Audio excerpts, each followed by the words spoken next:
I was telling you 3 seasons, cropping seasons are there. This you have to remember: Rabi, Kharif, and Zaid. ठीक है. Now we have to read about कि Rabi season में क्या होता है. What happens in Rabi season? तो main lines you keep on underlining also. Rabi crops are sown in winter from October to December. अब जैसे यहाँ पे क्वेश्चन आ सकता है कि in which months Rabi crops are grown. तो now you need to remember कौन से months हैं. From October to December. मतलब ये विंटर हो गया, विंटर की बिगनिंग ही हो जाती है ऑलमोस्ट अक्टूबर नवंबर दिसंबर में इनकी सोइंग की जाती है, बीज डाला जाता है और हार्वेस्ट होता है काटना फसल को. तो कब काटते हैं? जब वो पूरी पक जाती है, राइप हो जाती है, तो वो कब करते हैं? In the summer from April to June. मतलब अप्रैल मई जून ये 2-3 महीने जो होते हैं समर वाले, बारिश से पहले वाले, तो इन मंथ्स में काटते हैं. तो इस सीजन को बोला जाता है रबी क्रॉप्स. और आगे प्लीज अंडरलाइन कुछ examples are given: wheat, barley, peas, gram, mustard. ये सारी रबी क्रॉप्स हैं, मतलब रबी के सीजन की क्रॉप्स हैं. ये आपने लर्न करना है. ठीक. उसके बाद क्या है, आगे स्टेट्स के नाम दिए हुए हैं. जो नॉर्मली जो हमारे कंट्री का नॉर्थ वेस्टर्न पार्ट है, नॉर्थ वेस्ट में क्या आ जाता है? Please underline: Punjab, Haryana, Himachal, Jammu Kashmir, Uttaranchal, Uttar Pradesh. उत्तर प्रदेश की भी वेस्टर्न साइड जो हरियाणा वाली साइड पे लगती है. ठीक है. तो ये एरियाज खास हैं. यहाँ पे वीट ज़्यादा ग्रो किया जाता है एंड अदर रबी क्रॉप्स. मतलब ये ऊपर जो नाम आए हैं, ये ज़्यादातर जो क्रॉप्स है हमारे कंट्री में रबी सीजन वाली, दे आर ग्रोन इन, ये सारा जो एरिया है ऑलमोस्ट नॉर्थ वेस्ट साइड पे, नॉर्थ वेस्ट साइड पे पड़ जाता है. तो इधर वाली जैसे जो पंजाब के आसपास, और सिंपल तरीका याद रखने का, पंजाब के आसपास के, तो पंजाब के आसपास क्या है? हरियाणा. उसके बाद हरियाणा के साथ वेस्टर्न यूपी, ऊपर हिमाचल, जम्मू कश्मीर, उत्तरांचल, मतलब पंजाब के ऊपर वाले और थोड़ा सा साइड वाले. ठीक है. तो ये, तो यहाँ पर ये ज़्यादा होती है. उसके बाद फिर है अब यहाँ please underline: availability of precipitation during winter months due to western temperate cyclones help in the success of these crops. मतलब जो रबी क्रॉप्स हैं उनकी ग्रोथ के लिए, उनके ज़्यादा बढ़िया ग्रो करें वो, उसके लिए विंटर में रेन होना ज़रूरी है. आपने कई बार घरों पे सुना होगा, पेरेंट्स कहते हुए भी बारिश नहीं हुई अभी विंटर्स में, या हो जाती है तो कई कई घरों पे आप सुनते होंगे, कहते हैं ये बहुत अच्छा हुआ, वीट की फसल के लिए बहुत अच्छा है, कनक के लिए बहुत अच्छी है ये रेन होना. तो विंटर में जो रेन होती है तो उससे ये वाली जो क्रॉप्स हैं रबी क्रॉप्स, उनको प्रॉपरली जो इरिगेशन एक नेचुरल तरीके से चाहिए उनको वो मिल जाती है. और आपने 9th क्लास में you have already red one chapter climate, तो उसमें आपने एक टर्म पढ़ी थी वेस्टर्न डिस्टर्बेंसेस. तो सर्दियों में जो हमारे कंट्री में बारिश होती है, स्पेशली ये नॉर्थ वेस्टर्न पार्ट में, तो that takes place because of the western disturbances which come from the west side of our country. Mediterranean जो सी है, वहाँ से जो डिस्टर्बेंसेस चलते हैं वो उनके करके सर्दियों के मंथ्स में बारिश होती है. और जो अभी हो रही है, अभी रेनी सीजन है, तो अभी जो बारिश हो रही है ये वेस्टर्न डिस्टर्बेंस के करके नहीं हो रही, ये मानसून के करके हो रही है. साउथ वेस्ट जो मानसून है पड़ा हुआ है ना, I hope you remember south west monsoon, south east monsoon, ये क्लाइमेट वाले लेसन में. तो अभी रेनी सीजन में बारिश होती है ड्यू टू मानसून. बट ये जो रबी क्रॉप्स हैं इसमें जो रेनफॉल चाहिए होती है वो नॉर्मली होती है ड्यू टू वेस्टर्न डिस्टर्बेंस. तो उससे फिर जो ग्रोथ होती है ये सारी फसलों की बहुत अच्छी ग्रो करती हैं. ठीक है. उसके बाद है फिर आगे लास्ट में दिया है कि ग्रीन रेवोल्यूशन के करके भी बहुत सारे क्रॉप्स ऐसी भी ग्रो की जाती हैं कुछ पार्ट्स ऑफ राजस्थान, पंजाब, हरियाणा में. तो वो भी इम्पॉर्टेंट है in the above mention rabi crops. मतलब ये क्रॉप्स में इनके फील्ड में ग्रीन रेवोल्यूशन के करके अच्छी वैरायटी के सीड मिल जाते हैं, फर्टिलाइजर्स वगैरह भी मिल जाती हैं. तो ये सारी क्रॉप्स का बढ़िया से इनकी प्रोडक्शन हो जाती है, इनकी कल्टिवेशन हो जाती है. ठीक है. तो हमारे इसमें फिर मेन 3-4 बातें आ गई. एक तो मंथ का नाम यू हैव टू लर्न, फिर कुछ क्रॉप्स के नाम आपको आने चाहिए, फिर आपको पता होना चाहिए कि ये इंडिया के कौन से रीजन्स में, कौन सी स्टेट्स में ये क्रॉप्स होती हैं, फिर आपको पता होना चाहिए कि इनके लिए जो डिज़ायर्ड रेन है that comes with the help of western disturbances. तो ये आपके 3-4 फीचर्स हो जाएंगे रबी क्रॉप्स के. अब ऐसे ही सेम वे में खारिफ क्रॉप के फीचर्स. अब खारिफ क्रॉप क्या होती है? They are grown with the onset of, onset का मीनिंग होता है with the arrival, with the coming, coming of, कि जैसे ही मानसून आती है हमारे कंट्री के डिफरेंट पार्ट्स में, तो उस समय ये ऑलमोस्ट ये क्रॉप्स को ग्रो किया जाता है. एंड अब आती कब है मानसून, अगर आपने ध्यान से नोटिस किया हो तो केरला वाली साइड से, 9th क्लास में आपने पढ़ा, केरला वाली साइड से साउथ वेस्टर्न मानसून से स्टार्ट होती हैं, जून के मंथ से शुरू हो जाती हैं। तो जैसे ही मानसून स्टार्ट होती है, हम लोग जून की बिगनिंग या मिड मान लें, जब तक पंजाब में आती है तकरीबन मिड जून के आसपास ही शुरू हो जाता है, मिड या थोड़ा सा right side of mid, mid June. तो जून के ओवरऑल अगर हम बड़ा बड़ा सा मोटा सा कहना हो तो जून के मंथ में, तो जून से स्टार्ट हो जाता है, जून जुलाई में इसकी की जाती है, सोइंग की जाती है जून जुलाई में जब तक बारिश होती है, मतलब शुरू शुरू के मंथ्स में। उसके बाद इसकी हार्वेस्टिंग कब होती है, जब थोड़ी बरसात रुक जाती है, सितंबर अक्टूबर के मंथ में। तो ये इतने के समय में इनका जेस्टेशन पीरियड होता है, मतलब इतनी देर में ये पक के तैयार हो जाती हैं ऐसी क्रॉप्स, ठीक है। अब वो कौन कौन सी हैं क्रॉप्स, उनको अंडरलाइन करो यहाँ पे नेम्स को। पैडी, पैडी जिसको पंजाबी में झोना बोलते हैं ना, राइस जिससे निकलता है, तो छिलके वाला जो होता है, जो पौधे से प्लांट से आता है, उसको पैडी बोलते हैं। फिर उसको शेलर्स होते हैं वहाँ पर साफ करते हैं, छिलका उतारते हैं, फिर राइस बोलते हैं। तो पैडी, मेज, मक्की जो होती है, आपने कभी नोटिस किया हो, घर पे बोलते हैं ना, जैसे ही विंटर स्टार्ट होती है तो हम बोलते हैं ना मक्की का आटा, ताज़ा आटा आ गया। तो ताज़ा आटा का मतलब क्या है कि सितंबर अक्टूबर में इनकी कटिंग होती है, हार्वेस्टिंग होती है, तो उसी के बाद एकदम से फिर सर्दियाँ शुरू हो जाती हैं, तो तभी बोलते हैं कि मक्की का आटा आने का मतलब ज़्यादा मेज़ की कल्टीवेशन होती है, तो फिर वो सीज़न में वो क्रॉप आ जाती है। फिर मेज़, ज्वार, बाजरा, तूर, अरहर जो होती है, अरहर होती है ना, सांभर बनता है ना, इडली सांभर बनाते हैं, वो सांभर वाली जो दाल होती है वो अरहर की दाल, तूर भी बोल देते हैं कई पार्ट्स में। और दूसरा क्या है, मूंग, उड़द, कॉटन, जूट, ग्राउंडनट, सोयाबीन, ये सारी क्रॉप्स, ये आपने मेन मेन सारे नाम आपको थोड़ा दिमाग में आइडिया होना चाहिए। तो ये सारी जो क्रॉप्स का सीज़न है वो कौन सा है, खारिफ सीज़न, मतलब मानसून के आते ही इनकी सोइंग कर दी जाती है, और विंटर सीजन के शुरू होने से पहले इनकी हार्वेस्टिंग, इनकी कटिंग कर ली जाती है, ठीक है। ग्राउंडनट बोलते हैं ना, मूंगफली, तो आपने कभी ध्यान किया होगा, पहले कच्ची मूंगफली होती है, फिर बाद में उसको करते हैं, गर्म करते हैं। तो वो कच्ची मूंगफली का मतलब, ग्राउंडनट का मतलब, ये अभी निकालते ही हैं, उसकी हार्वेस्टिंग ही हुई होती है, ठीक है। उसके बाद है फिर स्टेट्स के नाम दिए हुए हैं, please underline. Assam, west Bengal, coastal regions of Orissa, Andhra Pradesh, Tamil Nadu, Kerala, Maharashtra, ये सारा, ठीक है। अब आप ध्यान से नोटिस करें, अगले पेज पे आप देखो, बुक में मैप भी दिया हुआ है। तो जो हमारा eastern side of our country है, तकरीबन ईस्टर्न साइड का, अगर हम पूरे इंडिया को ऐसे वर्टिकली दो पार्ट्स में करें, तो ईस्टर्न साइड में होती हैं ये क्रॉप्स, कौन सी, खरीफ सीजन वाली। और जो वेस्टर्न साइड है, अब ड्रॉ नहीं करते ना, ये तो वैसे अपने आइडिया के लिए कह रही हूँ, अगर हम आप मैप को देखो, जैसे आपको याद है आपने लास्ट ईयर किया था स्टैंडर्ड मेरिडियन, तो एक हिस्सा लेफ्ट साइड पे, एक हिस्सा राइट साइड पे। तो जो वेस्टर्न साइड हमारे कंट्री की है, अपर पार्ट, वहाँ पे होती है रबी सीजन की क्रॉप्स ज़्यादातर, और जो ईस्टर्न साइड ऑफ हमारा कंट्री है, पूरा ही वर्टिकली तकरीबन तकरीबन, तो वहाँ पे हो जाती हैं ज़्यादातर ये खरीफ सीजन वाली क्रॉप्स होती हैं, ठीक है। उसके बाद है फिर आगे वो नाम ही दिया हुआ है, ये इन स्टेट्स लाइक, ये लास्ट में करके, West Bengal, Odisha, 3 crops of paddy are grown, aus, aman and बोरो।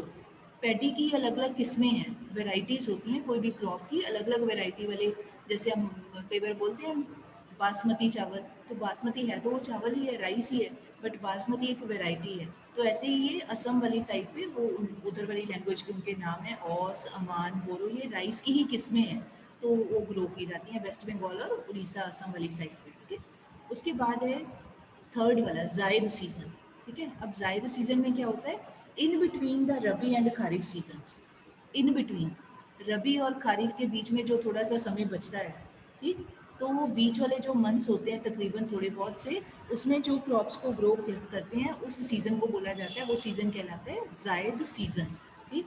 अब वो जायद सीज़न में क्या होता है, जैसे आगे बड़े इंटरेस्टिंग से, बड़े क्या बोलूँ मैं आपका दिल करेगा खाने के लिए, ये एग्जांपल्स दिए हुए हैं अंडरलाइन। जायद क्रॉप्स कौन सी हैं, वाटरमेलन, मस्क मेलन, कुकुम्बर, खाते हैं ना हम लोग, ये बारिशों से पहले थोड़ा सा मतलब बड़ा मौसम होता है ना वाटरमेलन, मेलन वगैरह का, तो ये सारी उसी मौसम में होती हैं, ठीक है, सीजनल सी होती हैं। आपने कभी घर पे सुना होगा, आपके एल्डर्स हमेशा कहते हैं ना, बारिशों से पहले पहले खरबूजे खा लो या वाटरमेलन खा लो, फिर बरसात शुरू हो जाएगी फिर नहीं खाना, मतलब फिर ये ख़राब से हो जाते हैं, मतलब बढ़िया नहीं होते। तो ये बीच में चले वाला जो टाइम होता है, इन बिटवीन वाला, तो उस सीज़न को जायद बोल देते हैं। तो ऐसी मतलब ये सब्जियों टाइप या फ्रूट टाइप इस तरह की फसलें ही होती हैं, ठीक है। और थोड़ा बहुत फॉडर क्रॉप्स होती हैं जो एनिमल्स को, कैटल को चारे के लिए डालते हैं, वो ऐसी क्रॉप्स भी थोड़ी बहुत ग्रो हो जाती हैं। उसके बाद है कि शुगर केन है। शुगर केन तो सारा साल ही उसको तकरीबन लग जाता है ग्रो करने के लिए, वो आगे उसका पढ़ेंगे भी हम लोग। तो वो भी इसी मौसम में उसको ग्रो तो कर लेते हैं, मतलब बीज लेते हैं उसको। वैसे ये लाइन का कोई यहाँ पे इतना मतलब नहीं बनता है, इसको सेपरेटली ही करेंगे। तो जायद सीजन का मतलब इन बिटवीन, बीच वाला थोड़ा बहुत जो 3-4 महीने, 2.5-3 महीने होते हैं उस समय का, ठीक है। तो यहाँ पे आपको ये क्वेश्चन आ सकता है जायद सीजन के फीचर्स या एग्जांपल्स, रबी सीजन के, खरीफ सीजन के, कौन सी स्टेट्स हैं या कौन सी क्रॉप्स हैं, कौन से मंथ्स हैं, कौन सा सीजन है, टाइम क्या है, ये आपको आना चाहिए। तो अगर आप देखो ये तभी कर पाओगे चाहे ये ऑब्जेक्टिव में भी आ जाए। अगर आपको आता होगा कौन सा मंथ है तभी आप लिख पाओगे ना, तभी करेक्ट आंसर चूज कर पाओगे। तो बड़े ध्यान से इसको करना है। अब हमारे चैप्टर में आगे बहुत ज़्यादा detailed explanation is not required. अब क्या दिया हुआ है, मेजर क्रॉप्स। कितनी सारी आप देखो, अगर अपने पेज टर्न करके देखो, क्रॉप्स के बारे में ही बताया हुआ है। Rice, maize, wheat, sugar cane, rubber, tea, coffee, cotton, jute, सब क्रॉप्स के बारे में। तो बस उनमें बताया क्या है, मेन उनको क्या चाहिए, क्लाइमेटिक कंडीशंस, कौन सी चाहिए उनको जोग्राफिकल कंडीशंस, और कौन कौन सी स्टेट्स में होती हैं, और एक दो कोई उनके स्पेशल फीचर्स हैं वो। तो बस आपने, मैं ना भी बोलूँ तो भी आपने अपने आप अंडरलाइन करते जाना है, ठीक है। So in first para, major crops कौन सी हैं इंडिया की, जो इंडिया में ग्रो होती हैं, प्लीज अंडरलाइन फ्रॉम हियर। कौन कौन सी हैं, राइस, वीट, मिलेट्स। मिलेट्स होते हैं जो ज्वार, बाजरा, रागी होता है, उनको कोर्स ग्रेन जो होते हैं उसको मिलेट्स बोल लेते हैं। पल्सेस, दालें होती हैं जो tea, coffee, sugar cane, oil seeds, cotton, jute. Oil seeds जिससे ये जब ऑयल यूज़ करते हैं, जैसे मस्टर्ड ऑयल है, जितने रिफाइंड ऑयल यूज़ करते हैं तो किसी ना किसी सीड से बनते हैं ना, जैसे कॉटन सीड ऑयल है, या सनफ्लावर का बने हुए ऑयल होते हैं रिफाइंड जितने बनते हैं। तो ये सारे हमारे खाने के काम आते हैं, कोई लगाने के काम आता है, कोई खाने के काम आता है। तो ये सारे ऑयल सीड्स के अंदर आ जाते हैं, ठीक है। अब हमने वन बाय वन इनके बारे में पढ़ना है। तो फर्स्ट इज अबाउट राइस। तो प्लीज़ अंडरलाइन करते जाना, जहाँ भी ये टेम्परेचर आएगा ना, रेनफॉल आएगा तो या स्टेट्स आएंगी, तो वहाँ अपने आप ही प्लीज़ अंडरलाइन। तो राइस कहाँ पे है, राइस हमारे कंट्री में स्टेपल फूड है ऑफ मेजोरिटी ऑफ पीपल। अब आप क्वेश्चन आ सकते हैं आपके मन में, स्टेपल का क्या मतलब। यहाँ वो स्टेपलर वाला स्टेपल नहीं है, जहाँ स्टेपल का मतलब मेन, इम्पॉर्टेंट, ठीक, खास जिसको बोल सकते हैं। जैसे अपने यहाँ पंजाब में मेन फूड क्या है हमारा, मेन जिसके ऊपर डिपेंड करते हैं, कनक, वीट, गेहूँ जिसको बोलते हैं। ऐसे ही हमारे कंट्री के बहुत सारे पार्ट में लोगों का जो मेन फूड है वो राइस है।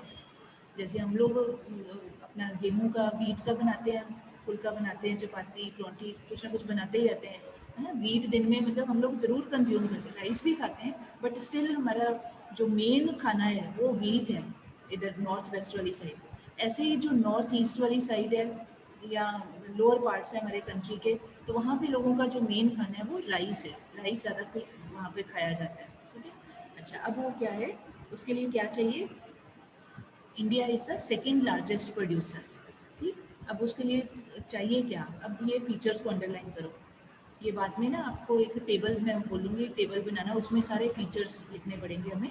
तो एक खरीफ क्रॉप है ये, अबव 25 सेंटीग्रेड इसको चाहिए, सेल्सियस इसको चाहिए टेम्परेचर, हाई ह्यूमिडिटी चाहिए, और रेनफॉल कितनी होनी चाहिए, मोर देन 100 सेंटीमीटर। ज़्यादा नमी चाहिए, ज़्यादा ह्यूमिडिटी चाहिए, 100 सेंटीमीटर से ज़्यादा की रेनफॉल चाहिए, तभी ये अच्छे से ग्रो करता है। और जहाँ पर जिन एरियाज़ में रेनफॉल कम है वहाँ लोग अपना फर्टिलाइज़र वगैरह डाल के या इरिगेशन का अच्छा अरेंजमेंट करके वहाँ भी ग्रो करते हैं। बट ज़्यादा ये उन एरियाज़ में बढ़िया होता है जहाँ पे वाटर की एक नेचुरल अवेलेबिलिटी हो। ज़्यादा उस जगह पे राइस अच्छा होता है, पानी की इसको बहुत कंजम्पशन चाहिए होती है। फिर है आगे, इंडिया के rice is grown in the plains of north and north eastern India, coastal areas and deltaic regions. बेटे मैंने ये पेज की फोटो नहीं क्लिक की है, आप अपनी बुक पे देखो ज़रा, नेक्स्ट पेज के ऊपर राइस वाला मैप दिया हुआ है, राइस प्रोड्यूसिंग एरियाज़ का। उसमें आप ध्यान से ऑब्जर्व करो, जो थोड़ा डार्क कलर है, सी द इंडेक्स, वो मेजर एरियाज़ हैं, और लाइट कलर वाला माइनर एरिया है, ठीक है। तो मेजर एरियाज जो हैं वो आप ध्यान से देखो, तो सारा हमारे कंट्री का ईस्टर्न साइड पड़ जाती है, ऑलमोस्ट ईस्ट साइड। ऊपर से देखो बिहार से लेके नीचे तमिलनाडु तक, ये सारा कौन सा पार्ट है हमारे कंट्री का, ईस्टर्न पार्ट है, ठीक है। और डेल्टाइक रीजन का मतलब क्या है, जहाँ पे आपने 9th में पढ़ा डेल्टा क्या होता है, जब रिवर ओशन में मिलती है तो वो कई चैनल्स में डिवाइड हो जाती है, मतलब उस कई रास्ते बन जाते हैं उसके, एक सीधी जाके नहीं ओशन में गिर जाती। तो इधर कौन सी रिवर्स हैं, महानदी, गोदावरी, कृष्णा, कावेरी, जो बे ऑफ बंगाल में फॉल करती हैं। तो जब वो बे ऑफ बंगाल में मिलती हैं जाके, तो उस उनके कई रास्ते बन जाते हैं, छोटी छोटी सी कई सारी रिवर्स छोटी छोटी सी बन जाती हैं, उनको चैनल्स बोल देते हैं। तो वो चैनल्स के बीच वाली जो जगह होती है, लैंड होती है, उसको डेल्टा बोलते हैं। तो वो एरिया बड़ा फर्टाइल होता है, वहाँ पर भी राइस की बहुत अच्छी कल्टीवेशन होती है। यहाँ पर इसका मतलब ये है। तो आप राइस वाले मैप को प्लीज़ ऊपर लिख लो, map work to be done, ये हमारे सिलेबस में है, तो इसी की हेल्प से आप लोग कर सकते हो। Major producing areas of rice, ठीक है। तो ये वाला मैप आपको, फिर आपको पता होना चाहिए स्टेट्स कौन कौन सी आती हैं, जैसे ऊपर देखो बिहार है, उड़ीसा है, वेस्ट बंगाल है, असम है, ये आगे कुछ पार्ट ये आंध्र प्रदेश का है, ऐसे, ठीक है। तो ये स्टेट्स के नाम, ये वाला मैप आपने करना है। आप चाहो तो अभी जैसे कल संडे है तो आप कर भी सकते हो, बुक से देख के भी you can do, no problem, not a big issue. तो कोई भी इंडेक्स आप यूज़ कर लेना, you may use any colour, तो आप वो कर सकते हो। बट जब पेपर में आएगा तो आपको ऐसे आएगा, show to major rice producing areas. तो फिर आपने मेजर वाले पार्ट दिखाने हैं जो डार्क कलर वाले हैं, वो लाइट कलर वाला नहीं दिखाना पंजाब हरियाणा। लाइट वाले का मतलब होता है कि वहाँ पे होता तो है but less production is there, और जो डार्क कलर वाला इंडेक्स है दैट शोज मेन ज़्यादा प्रोडक्शन इन एरियाज में होती है। तो हमेशा जब भी मैप वर्क में आए तो मेन एरिया ही हमें शो करना चाहिए।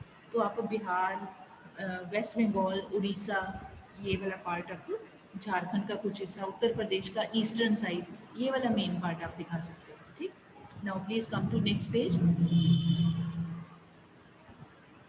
यस, आगे दिया हुआ है वीट का, ठीक है। सेकंड नेक्स्ट क्रॉप है वीट का। तो वीट का क्या है, ये नॉर्थ वेस्टर्न साइड पे, नॉर्थ और नॉर्थ वेस्टर्न में लोगों का मेन फूड है, स्टेपल डाइट है, स्टेपल फूड है, मतलब ज़्यादा खाना इसी का खाते हैं। उसके बाद फिर इसको क्या चाहिए, प्लीज़ अंडरलाइन, कंडीशंस कौन सी रिक्वायर्ड है इसके लिए फॉर गुड कल्टीवेशन। वीट की crop, if we want it to grow in the best possible manner, तो some certain we can say natural conditions are also required. तो वो natural conditions में आगे फिर दो तरह की कंडीशंस आ जाती हैं, ज्योग्राफिकल एंड क्लाइमेटिक। ज्योग्राफिकल में आ जाते हैं सॉइल की टाइप, कि लैंड ज़मीन किस टाइप की है, कितनी फर्टिलिटी वाली है। और फिर टेम्परेचर और बाकी का क्लाइमेट में आ जाता है टेम्परेचर एंड रेनफॉल, ठीक है।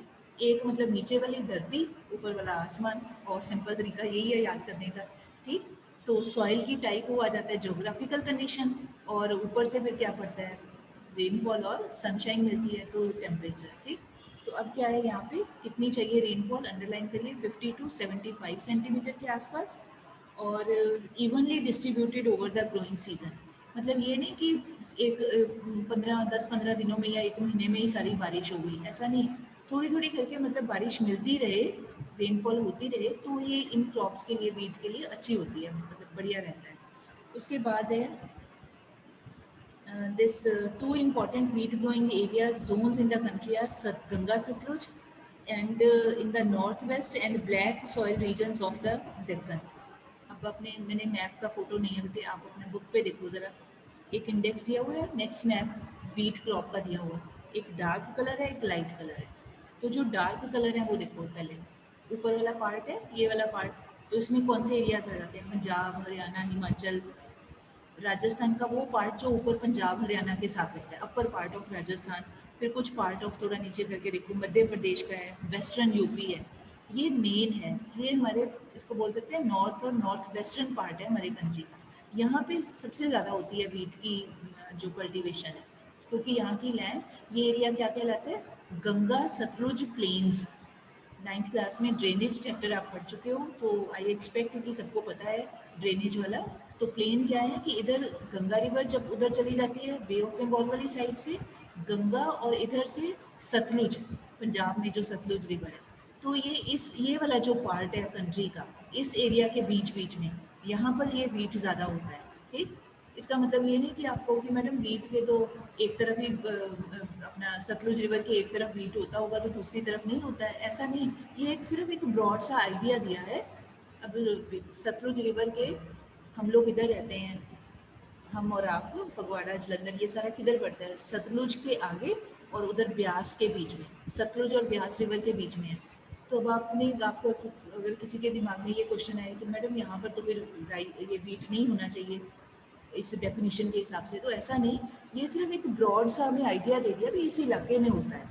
ऐसे 100% नहीं होता एसएस में, ज्योग्राफी में भी इधर है तो इधर नहीं है, ऐसा कुछ नहीं। एक broad they have given us the idea and hint कि ये जो बेल्ट है, ये जो एरिया है, यहाँ पे वीट ज़्यादा होता है क्योंकि यहाँ पे जो लैंड की फर्टिलिटी है वो बहुत ज़्यादा है, रिवर सिस्टम ज़्यादा है, तो रिवर सिस्टम में एल्यूवियल सॉइल यहाँ डिपॉजिट ज़्यादा हुई है, भांगर खादर सारा, तो यहाँ पे इस करके कल्टीवेशन ज़्यादा होती है। और दूसरा क्या है, नीचे देखो जरा, सम पार्ट ऑफ, यहाँ थोड़ा सा नीचे करके देखो, सम पार्ट ऑफ, उसमें लाइट कलर भी दिया है, थोड़ा सा मध्य प्रदेश वाला पार्ट भी दिया हुआ है, और कुछ पार्ट महाराष्ट्र में ये वाला पार्ट करके दिया हुआ है, तो ये दक्कन प्लेटो का आता है। याद है आपको सेंट्रल हाईलैंड्स एंड डेक्कन प्लेटो? तो मेन वी कैन से जो ट्रॉपिक ऑफ कैंसर के नीचे नीचे वाला पार्ट है ना, या थोड़ा सा उसका ऊपर जो है, तो ये डेक्कन प्लेटो कहलाता है। तो यहाँ पर भी वीट है, मतलब वीट की कल्टीवेशन होती है। उसके बाद आ जाए स्टेट्स के नाम आपने याद करने हैं। सारी स्टेट्स के नेम्स अगर नहीं भी याद होते तो कोशिश करनी है जो बिगनिंग में नाम लिखे होते हैं ना, वो मेन स्टेट्स होती हैं। जैसे यहाँ पे दिया हुआ है, major wheat producing states are Punjab, Haryana, UP, Bihar, Rajasthan. तो मान लो आपको पेपर में ये आ गया, वीट का भी आना, इसके ऊपर भी प्लीज़ नोट डाउन, ये भी है सिलेबस में मैप इसका, ठीक है। तो फिर आपको कोशिश करनी चाहिए कि आप पंजाब, हरियाणा, यूपी वाला ही पार्ट दिखाओ। पंजाब हरियाणा तो देखो पूरा पूरा ही वीट कल्टीवेशन होती है, तो आप ये दो दिखा सकते हो। वेस्टर्न साइड ऑफ यूपी दिखाना है, वो मेन है, बड़ा एरिया है, वो दिखा सकते हो। तो ऐसे जो मेन होता है वही हमें शो करना चाहिए।